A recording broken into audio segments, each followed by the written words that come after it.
pledge allegiance to the flag of the United States of America, and to the republic for which it stands, one nation, under God, indivisible, with liberty and justice for all.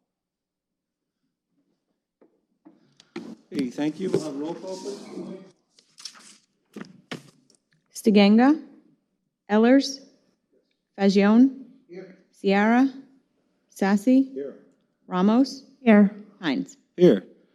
Okay, first up, number one, request confirmation of reappointments to the Orange County Police Advisory Board. State Police Captain Pete Sirigliano, Chief Bill Warden from Port Jervis, and Commissioner Casey from Orange County.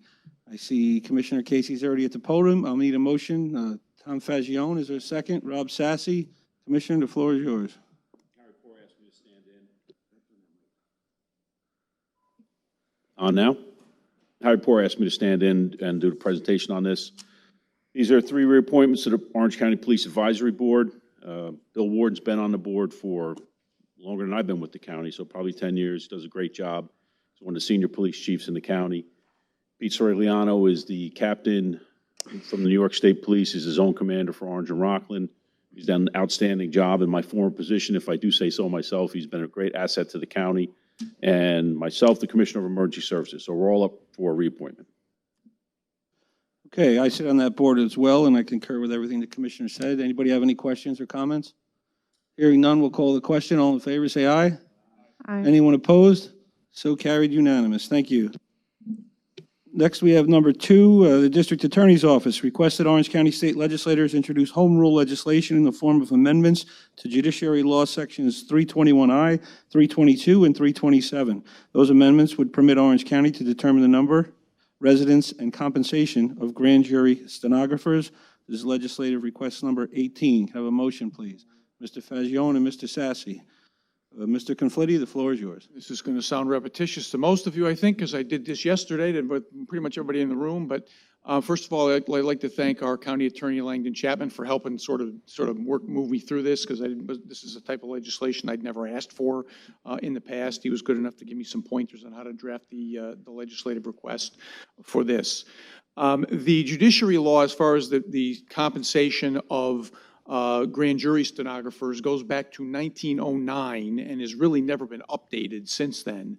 On paper, according to the judiciary law, we are only permitted in Orange County to pay grand jury stenographers a salary of $1,200 a year plus transcript fees, which is obviously woefully inadequate for modern society.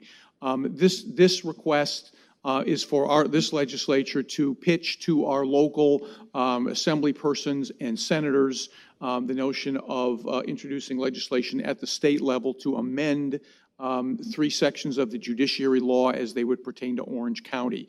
The first would give us the ability as a county to decide the salaries of grand jury stenographers as a matter of the county budget on a yearly basis. Second Amendment would allow us to hire up to 6 grand jury stenographers. Presently, we hire 4 on a contract basis, not as full-blown county employees with benefits and the like, but they're hired on individually on a contract basis.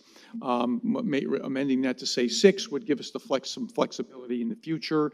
Present 4 is enough, but going forward, we never know. And the third amendment would permit the hiring of grand jury stenographers from not only Orange County but adjoining counties as well, to give us some flexibility as far as where people are from. Give us some flexibility as to who we can hire in that respect. This is something that for many years we didn't notice it. That there was this limitation on grand jury stenographers' pay. We've recently run across it, and in the last 6 months or so, we've been using some stopgap measures that are permitted by the law, having a county court judge sign off on the continued pay of stenographers at the rates we've been paying them. They're now asking for a raise, which is probably justified, and we figured it was time to get the judiciary law up to modern times, at least as far as Orange County is concerned. Many other counties in the state have amendments like this already in the judiciary law, and this kind of conforms Orange County to where we are in the 21st century, basically. Okay, thank you. I heard your presentation yesterday and asked my questions. Does anybody have any questions for Mr. Conflitti on this? Okay, hearing none, we'll call the question. All in favor, say aye. Aye. Anyone opposed? So carried, unanimous. Thank you. Thank you. Next up, we have Commissioner Casey again, along with Deputy Commissioner Worsbicky. Request to accept and appropriate proposed capital project number 57 for $2,795,000 to finance the upgrade of the phone system and redesign of the 911 emergency communications and the 311 mental health crisis call center. The phone system upgrade will coincide with Information Technologies' countywide project to upgrade hardware and increase security to prevent cyber attacks. This will be from bonding, and it's legislative request number 17. Can I have a motion, please? Tom and Rob. Commissioner, the floor is yours. So it's a project, a capital project we spoke about at budget. The phone system that's currently in there is reaching end of life, so it has to be replaced. With the co-location of 311, we thought it would be a good idea to do a redesign of the floor. 311's call volume has increased. We have the National Suicide Hotline coming online. Those phone calls are going to ring in there also. Darcy's already asked us for 2 more call taker seats. So a redesign is in order. So it's a 2-part project here. The phone system has to be replaced, and the redesign should be done to better enhance our coordination with 311 and the way we handle the increased call volume. Is this an all-in cost or an estimate, or what are we talking about? We thought it was pretty close to what it was going to be, but it's very difficult now with building stuff. Any type of material, inflation it's very difficult to see where we're going to be with it, but we think this is pretty close. Do you anticipate any grant money from the feds or the state on this? We already use some of our grant money for various things to support the 911 center, so if there's anything we can divert into that, we certainly will. I mean, we get the PSAP grants and all the various 911 fees that come back, but a lot of that is accounted for in recurring costs, some things we take that would normally have to handled by taxation, we take it out. So this is under capital. We proposed it as maybe the original federal stimulus money the county got that Harry's wants to do the morgue out of. We said, well, what about money out of that? So the decision was made to do it out of bonding, so. Maybe we can add you to phase 2 in June. Anybody have any questions? Mr. Fagione. Thank you, Chairman. Just 2 quick questions. What's the overall timeline and expectation of having this whole thing complete? Alan probably can answer that best. You got to go to a microphone, or the people that are live streaming can't hear you. The phone, 6 months, and the probably a year or a year and a half for the redesign. It's got a electrical component in it, and it's got to go to bid. It's multiple bids because of the Wicks law and so on. So, and then we can't really predict when furniture would be supplied and so on. So I would say 12 to 18 months. And just one other final question. And during this whole process, no time will 911 shut down at all? No. Okay, thank you. Thank you, Chairman. Okay, and based on that time frame, it seems like that would be a great project to add to our phase 2 ARPA money, I think it's called. That's coming to us in June. So all of my colleagues might want to consider that when the next batch of money comes through. So we can approve it for now with bonding to get you started, because we don't bond until we spend the money anyway. So just a thought. Anybody have any other questions? I do, Kevin. Go ahead, Katie. Thank you very much. To your knowledge, have you discussed the ARP funding to be applicable to these projects? Because at the last meeting, we really didn't focus that much on this, so I do have a concern. Yeah, that was a Harry conversation with the people who were sending the money to us, but it was one of the things that we pitched. I know Harry had this theory that let's do capital projects with the ARPA money. Right. So I said, well, I got capital projects. There you go. So I said, these are my capital projects.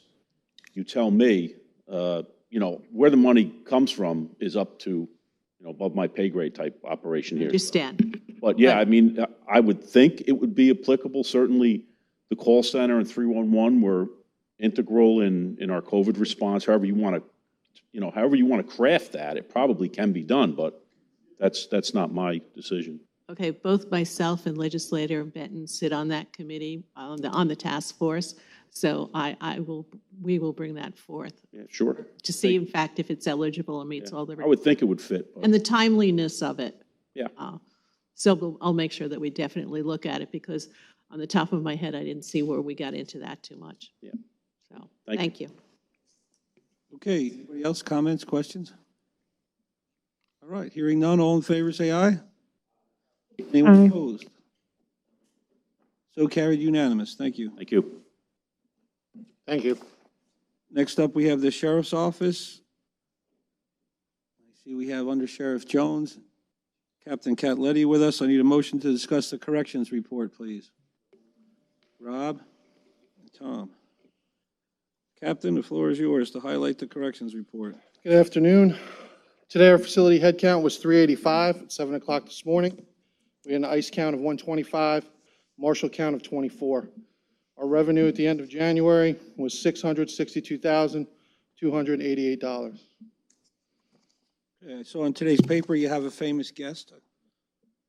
Anybody have any questions on the sheriff's report? I'm sorry, the corrections report. Legislator Sassy. I'm sorry, Rob, you got to use a microphone for the live stream. Yeah, just a quick question on the staffing shortage compared to previous months, just a brief. We're still 43 down, including 23 vacancies. The rest are long-term and COVID-related. Right now, our COVID for staff is on the downswing, thank God. So we are starting to get staff back into the building. But our vacancies are still up there with more retirements pending. Thank you. Legislator Ellers, floor is yours. Thank you, Mr. Chairman. Captain, can you go in a little bit further on this staffing issue and the overtime incurred? I see the report second month now. It's not in here. As far as the amount of overtime being incurred due to this staffing shortage. I don't think the numbers were exactly readily available due to the breakdown of Kronos. So I believe we'll be catching up with the actual totals with the overtime numbers as far as dollars and cents next month. And speaking with the fiscal manager, that seems to be what the problem was for this month's report. Okay, and I've also heard in the public some officers speaking about a low morale due to their, what's the average officer being mandated overtime per week? They can be hit maybe twice a week, depending on, the amount of call-ins. They're tired, they're worn down. So is this something we're going to take care of in the very near future, or are we going to continue this trend? So the issue is there's currently no list for a correction officer. We're awaiting the results of a test given in December. So that we have a new list and we can hire off the new list. Until then, there is no remedy because there's no one to hire. No one's eligible for appointment. And so we're in a bad spot right at the moment. And not a ton of people took the test for a variety of reasons. And so overtime, although welcome when it first starts, soon wears out its luster because of the amount of shifts you're getting. And so it's been going on for some time now because the lists have been very short. I think the list before this one only had 28 people on it. And we were only able to hire like 18 or so of them. Either they turned down a job or they weren't eligible. Didn't pass a background. Thank you for that. I've just heard several officers with the low morale. They can't play on a weekend. They get stuck on Friday night for a double.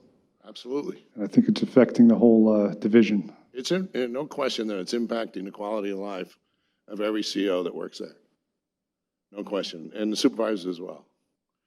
Because you can't promote up if vacancies occur in the supervisory ranks. If you promote up, you're going to further deplete the CO ranks. And so until you get a a viable list that we can hire from, and then there's always a leg because you got to have the academy. And when was that test? When are the results coming out? That's all, the state delivers the results. Okay. So the exam was given in December. It's February, maybe March sometime. So you're really not looking to the end of the tunnel, June, perhaps. By the time you canvass the list when you get it, people respond, do backgrounds, hire, train, bring online. I think June is probably optimistic. Thank you very much, Undersheriff. Okay, any other questions on the corrections report? All right, seeing none, we'll move on to the sheriff's report. Any motion to discuss that, please? Legislator Ehlers, Legislator Fagione. You want to highlight that for us, Undersheriff? Well, the highlight is it's a new format, if you didn't notice. And I hope you like it better. I think it's more understandable, especially for people that are not familiar with police operations. And so we redesigned the report, and that's a lot of work of investigator Samantha Pascal, so you know, with consultation with us, of course, but, you know, we really like the format. It'll probably undergo a few tweaks yet, but we think, like I said, it's more understandable. There's explanations for people because in law enforcement, we use a lot of abbreviations and jargon, and people outside of law enforcement may not be familiar with it. So we're trying to explain it because it's going up on our website as well, so that people, who's ever wants to access the sheriff's website, they can get activity that the sheriff is involved in on the police side, as well as the correction side. Okay, thank you. Any questions on the new report? Okay, seeing none, we'll move on to letter C. Need a motion to request supplemental appropriation for the Axon Laser and Body Cam. This is a follow-up on the recommendation of the Police Reform Committee, $725,000 from bonding. Legislative request 23. Does everybody want to sponsor this? I know this was a real project for everybody. Does anybody object if we put everybody on?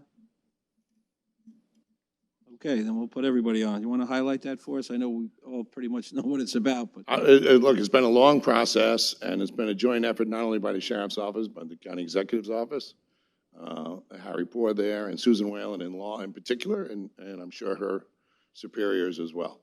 And we're to a product or contract that everyone found suitable. And so we're ready to commence the project of installing body cams on the deputies that are on patrol.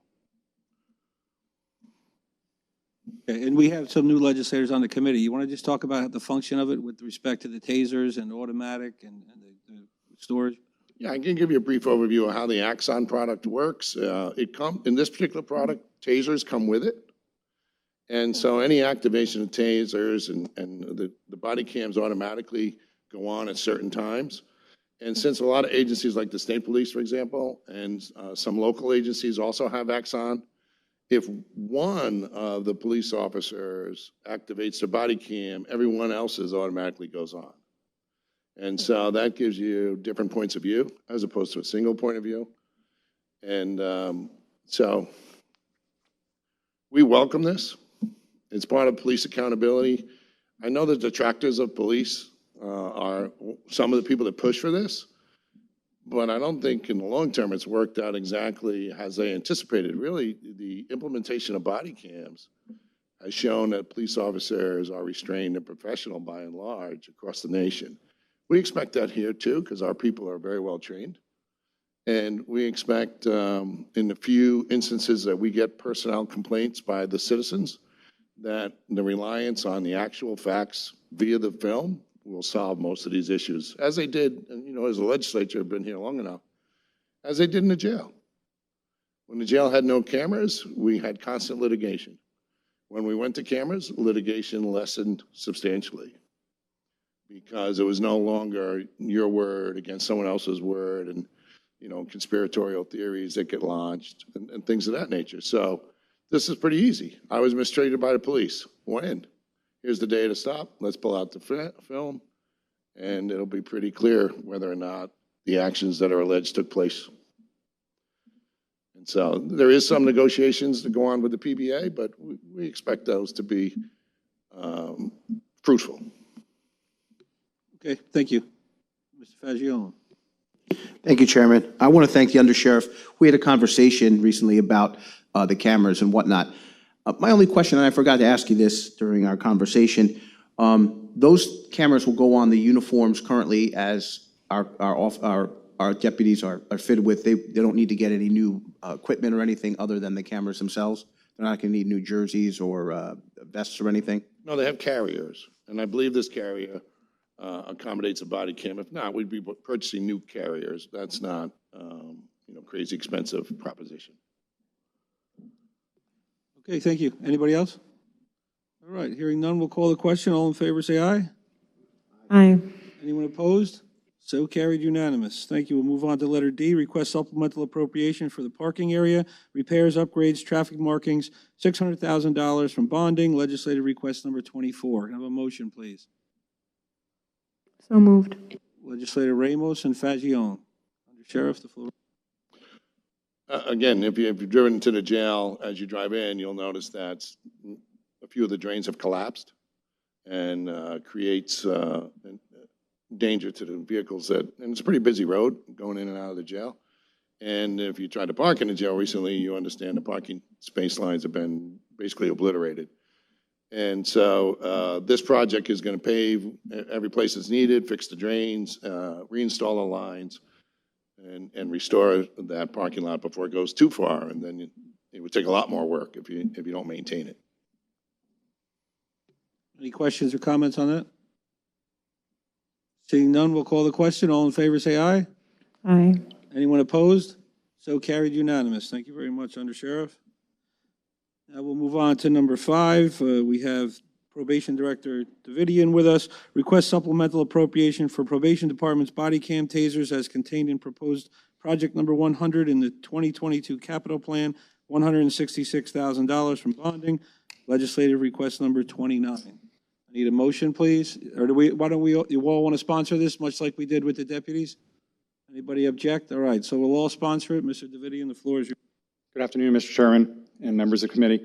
As you are well aware, during the budget process of last year of going to 2022, at the request and suggestion of the county executive, probation was included into the body cam and updated taser initiative and proposal. This committee supported it at that time. We are now ready to move forward. Actually, at about 11:30 this morning, I received signed contracts from Axon, so now we'll just put them through the contract process. And I believe we'll be ready to go no later than June 1st. I'm actually thinking it might be closer to the middle of April.